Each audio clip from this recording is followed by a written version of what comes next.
Donc ici, ce qu'on cherche, c'est la différentielle totale d'une fonction de type code Douglas. Donc ça peut être pour un consommateur, pour un producteur, hein, donc, peu importe. Hein. Donc ce qu'on cherche, c'est bien évidemment donc, la différentielle totale. Il y a deux manières de le faire. Soit on prend le logarithme de la fonction, ou soit on fait en mode pour un, et on prend la dérivée de cette manière. Donc ici, on va faire la deuxième méthode. Hein. Donc ici, on va l'écrire sans le pi, hein, sans la notation du produit. Donc c'est-à-dire qu'on va faire de cette manière-là. x1, x2, x3, etc. jusqu'à n. Donc, je rappelle, une différentielle totale, c'est très simple. Hein.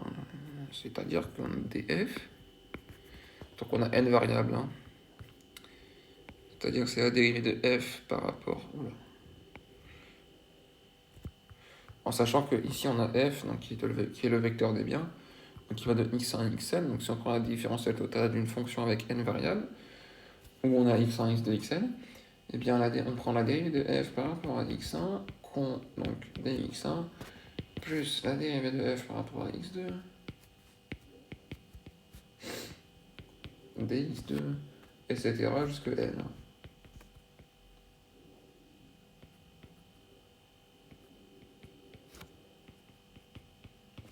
Et bien là, c'est exactement ce qu'on va faire. Donc, la dérivée de f par rapport à x1, donc on a alpha 1, 1, x1 alpha 1 moins 1. Donc ici, on va aller jusque 2 bien, après on va généraliser à n juste après. Donc x2 alpha n, alpha 2 justement. xn alpha n dx1. Plus, donc ici on fait le deuxième bien. Donc la dérivée de f par rapport à x2, qui est tout simplement alpha 2 à x1 alpha x2 alpha 2 moins 1, etc. xn alpha n. Et la dérivée de f par rapport à dx2. La dérivée de f par rapport à xn. Donc on a alpha n à x1 alpha 1, x2 alpha 2, etc. jusque xn alpha n moins 1. Je vais regarder si j'ai pas fait d'erreur. Ok, ça m'a l'air correct. Donc là, j'imagine qu'on va pouvoir factoriser. Hein. J'imagine bien. Donc on va factoriser pour... On va factoriser pour A déjà. A et on va factoriser pour x1 alpha, x2 alpha.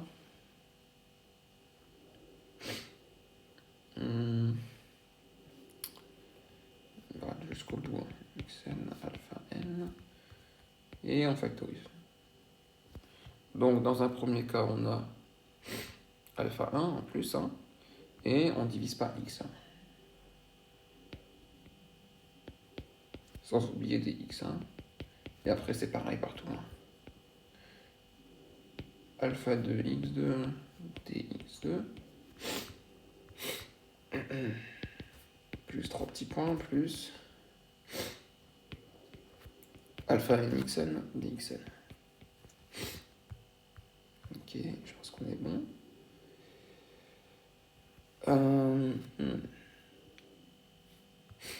Ok, donc ça, en fait, ce qu'on a ici, c'est f. Donc on va noter f. Donc on a f qui multiplie ceci.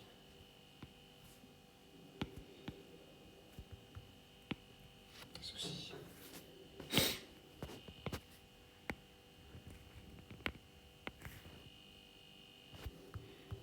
Donc ça, c'est des f. Et pour rendre plus beau tout ça, on va mettre des f sur f.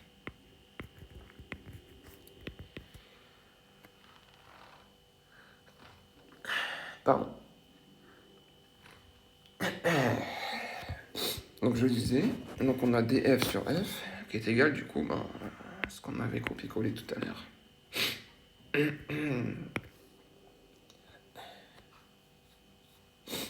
Et on va, pour rendre encore plus beau tout ça, on va mettre sous forme de...